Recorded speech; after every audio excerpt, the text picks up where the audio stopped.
It's very late and I can't sleep. So we'll read another story.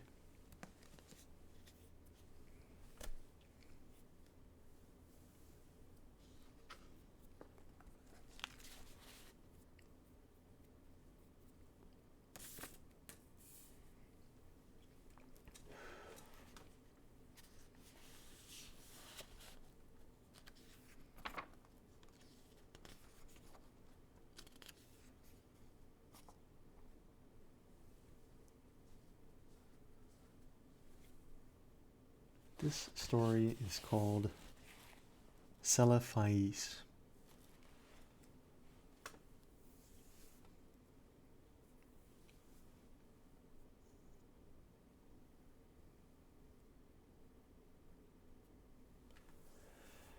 In a dream, Kuranes saw the city in the valley, and the sea coast beyond, and the snowy peak overlooking the sea, and the gaily painted galleys that sail out of the harbor toward the distant regions where the sea meets the sky. In a dream it was also that he came by the name of Kuranes, for when awake he was called by another name. Perhaps it was natural for him to dream a new name, for he was the last of his family, and alone among the indifferent millions of London, so there were not many to speak to him and remind him who he had been. His money and lands were gone, and he did not care for the ways of people about him, but preferred to dream and write of his dreams. What he wrote was laughed at by those to whom he shewed it, so that after a time he kept his writings to himself, and finally ceased to write. The more he withdrew from the world about him, the more wonderful became his dreams, and it would have been quite futile to try to describe them on paper. Kuranes was not modern, and did not think like others who wrote. Whilst they strove to strip from life its embroidered robes of myth, and to shew in naked ugliness the foul thing that is reality, Kuranes sought for beauty alone. When truth and experience failed to reveal it, he sought it in fancy and illusion, and found it on his very doorstep, amid the nebulous memories of childhood tales and dreams. There are not many persons who know what wonders are opened to them in the stories and visions of their youth. For when as children we listen and dream, we think but half-formed thoughts. And when as men we try to remember, we are dulled and prosaic with the poison of life. But some of us awake in the night with strange phantasms of enchanted hills and gardens, of fountains that sing in the sun, of golden cliffs overhanging murmuring seas, of plains that stretch down to sleeping cities of bronze and stone, and of shadowy companies of heroes that ride caparisoned white horses along the edges of thick forests. And then we know that we have looked back through the ivory gates into that world of wonder which was ours before we were wise and unhappy. Kuranes came very suddenly upon his old world of childhood. He had been dreaming of the house where he was born, the great stone house covered with ivy, where 13 generations of his ancestors had lived, and where he had hoped to die. It was moonlight, and he had stolen out into the fragrant summer night, through the gardens, down the terraces, past the great oaks of the park, and along the long white road to the village. The village seemed very old, eaten away at the edge, like the moon which had commenced to wane. and Kuranes wondered whether the peaked roofs of the small houses hid sleep or death. In the streets were spears of long grass, and the window panes on either side were either broken or filmily staring. Kuranes had not lingered, but had plodded on as though summoned toward some goal. He dared not disobey the summons for fear it might prove an illusion, like the urges and aspirations of waking life, which do not lead to any goal. Then he had been drawn down a lane that led off from the village street toward the Channel cliffs, and had come to the end of things, to the precipice and the abyss, where all the village and all the world fell abruptly into the unechoing emptiness of infinity, and where even the sky ahead was empty and unlit by the crumbling moon and the peering stars. Faith had urged him on, over the precipice and into the gulf, where he had floated down, down, down, past dark, shapeless, undreamed dreams, faintly glowing spheres that may have been partly dreamed dreams, and laughing winged things that seemed to mock the dreamers of all the worlds. Then a rift seemed to open in the darkness before him, and he saw the city of the valley, glistening radiantly far, far below, with a background of sea and sky, and a snow-capped mountain near the shore. Kuranes had awaked the very moment he beheld the city, yet he knew from his brief glance that it was none other than Celephaïs, in the valley of Uth Nargai, beyond the Tanarian hills, where his spirit had dwelt all the eternity of an hour, one summer afternoon, very long ago, when he had slipped away from his nurse and let the warm sea breeze lull him to sleep as he watched the clouds from the cliff near the village. He had protested then, when they had found him, waked him, and carried him home, for just as he was aroused he had been about to sail in a golden galley for those alluring regions where the sea meets the sky. And now he was equally resentful of awakening, for he had found his fabulous city after 40 weary years. But 3 nights afterward Kuranes came again to Celephaïs. As before, he dreamed first of the village that was asleep or dead, and of the abyss down which one must float silently. Then the rift appeared again, and he beheld the glittering minarets of the city, and saw the graceful galleys riding at anchor in the blue harbor, and watched the ginkgo trees of Mount Aran swaying in the sea breeze. But this time he was not snatched away, and like a winged being settled gradually over a grassy hillside, till finally his feet rested gently on the turf. He had indeed come back to the valley of Uth Nargai and the splendid city of Celephaïs. Down the hill amid scented grasses and brilliant flowers walked Kuranes, over the bubbling Naraksa on the small wooden bridge where he had carved his name so many years ago, and through the whispering grove to the great stone bridge by the city gate.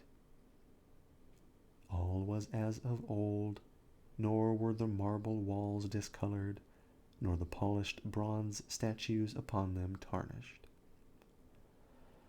And Kuranes saw that he need not tremble lest the things he knew be vanished, for even the sentries on the ramparts were the same, and still as young as he remembered them. When he entered the city, past the bronze gates, and over the onyx pavements, the merchants and camel drivers greeted him as if he had never been away. And it was the same at the turquoise temple of Nath Horthath, where the orchid-wreathed priests told him that there is no time in U'uth Nargai, but only perpetual youth. Then Kuranes walked through the street of pillars to the seaward wall, where gathered the traders and sailors, and strange men from the regions where the sea meets the sky. There he stayed long, gazing out over the bright harbor where the ripples sparkled beneath an unknown sun, and where rode lightly the galleys from far places over the water. And he gazed also upon Mount Aran, rising regally from the shore, its lower slopes green with swaying trees, and its white summit touching the sky.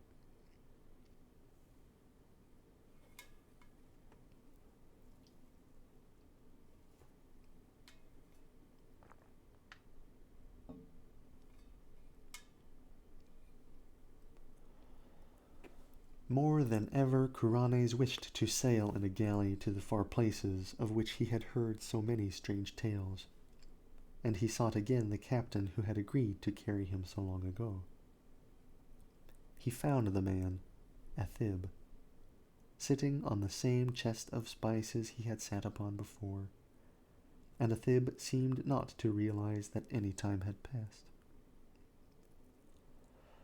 Then the two rowed to a galley in the harbor, and giving orders to the oarsmen, commenced to sail out into the billowy Serenarian sea that leads to the sky.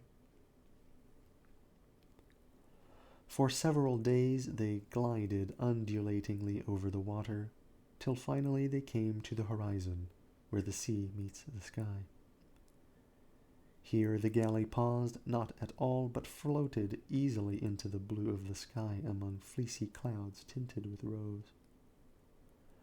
And far beneath the keel Kuranes could see strange lands and rivers and cities of surpassing beauty, spread indolently in the sunshine, which seemed never to lessen or disappear.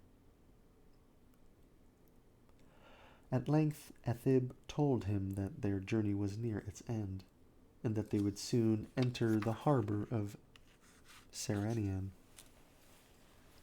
the pink marble city of the clouds, which is built on that ethereal coast where the west wind flows into the sky. But as the highest of the city's carven towers came into sight, there was a sound somewhere in space, and Kuranes awaked in his London garret.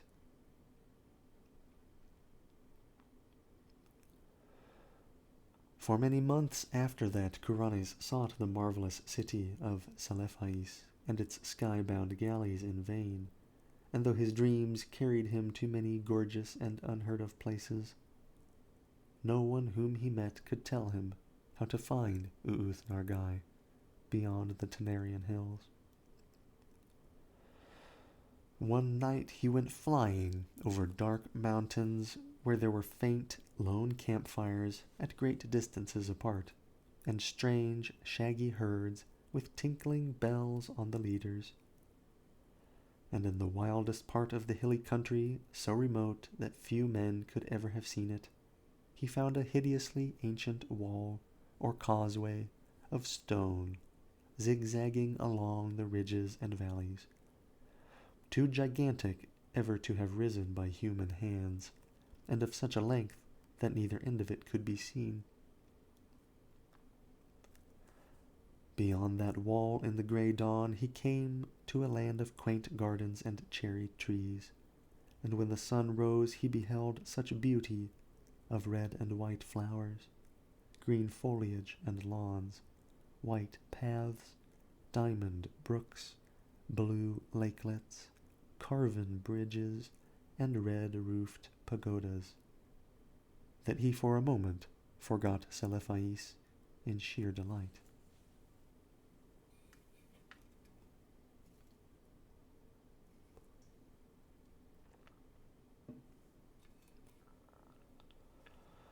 But he remembered it again when he walked down a white path toward a red-roofed pagoda, and would have questioned the people of that land about it, had he not found that there were no people there, but only birds and bees and butterflies.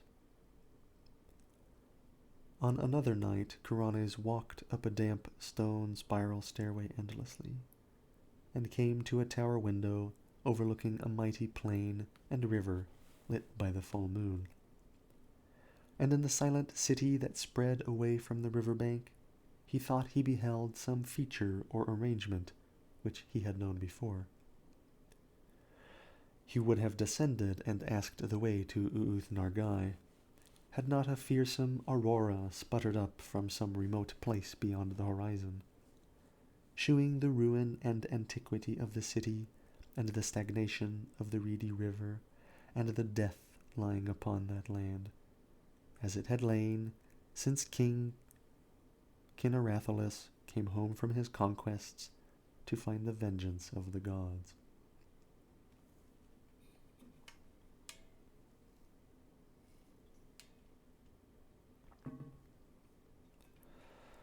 So Kuranes sought fruitlessly for the marvelous city of Celephaïs and its galleys that sail to Saranian in the sky, meanwhile seeing many wonders, and once barely escaping from the high priest not to be described, which wears a yellow silken mask over its face, and dwells all alone in a prehistoric stone monastery on the cold desert plateau of Leng.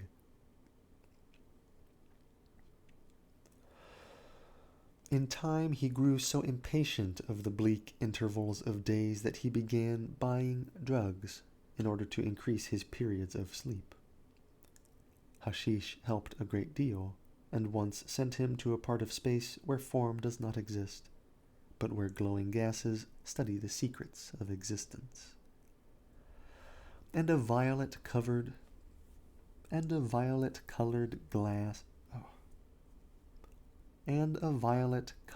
gas told him that this part of space was outside what he had called infinity. The gas had not heard of planets and organisms before, but identified Kuranes merely as one from the infinity where matter, energy, and gravitation exist.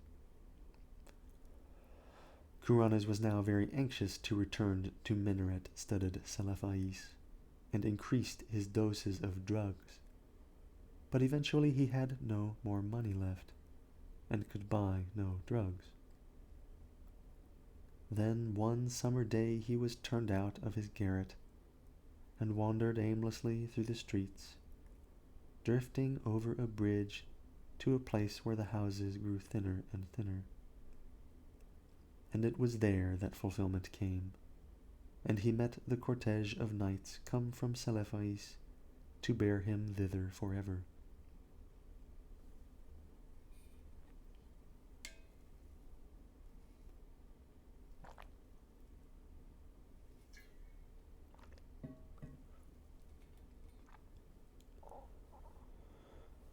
Handsome knights they were, astride roan horses and clad in shining armor with tabards of cloth of gold curiously emblazoned.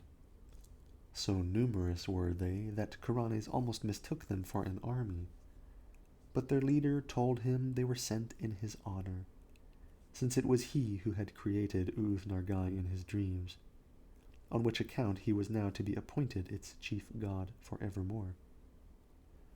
Then they gave Kuranes a horse, and placed him at the head of the cavalcade, and all rode majestically through the downs of Suri, and onward toward the region where Kuranes and his ancestors were born. It was very strange, but as the riders went on they seemed to gallop back through time, for whenever they passed through a village in the twilight, they saw only such houses and villagers as Chaucer or men before him might have seen, and sometimes they saw knights on horseback with small companies of retainers. When it grew dark they traveled more swiftly, till soon they were flying uncannily as if in the air. In the dim dawn they came upon the village which Kuranes had seen alive in his childhood, and asleep or dead in his dreams. It was alive now, and early villagers curtsied as the horsemen clattered down the street and turned off into the lane that ends in the abyss of dream. Kuranes had previously entered that abyss only at night, and wondered what it would look like by day. So he watched anxiously as the column approached its brink. Just as they galloped up the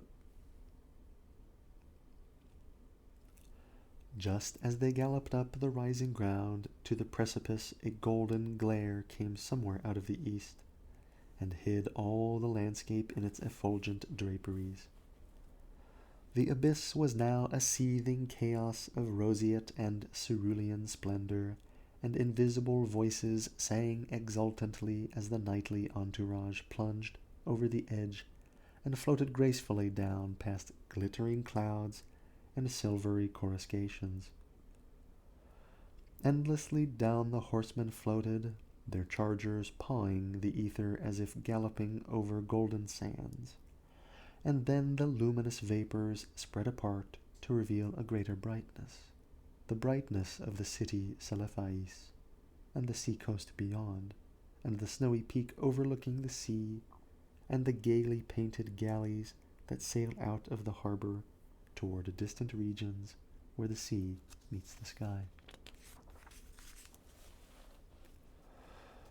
And Kuranes reigned thereafter over Uth-Nargai and all the neighboring regions of dream, and held his court alternately in Celephaïs and in the cloud-fashioned Saranion.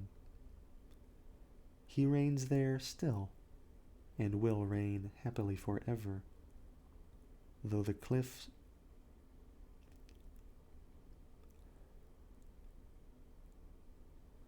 He reigns there still, and will reign happily forever, though below the cliffs at Innsmouth the channel tides played mockingly with the body of a tramp who had stumbled through the half-deserted village at dawn, played mockingly, and cast it upon the rocks by ivy-covered Trevor Towers, where a notably fat and especially offensive millionaire brewer enjoys the purchased atmosphere of extinct nobility.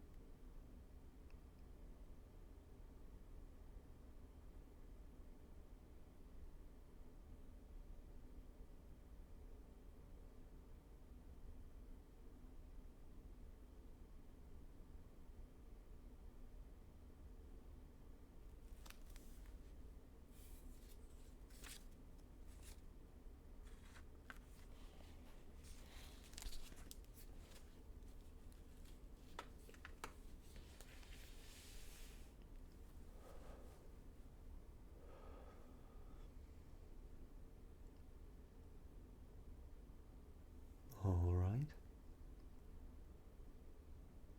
That one was a real doozy.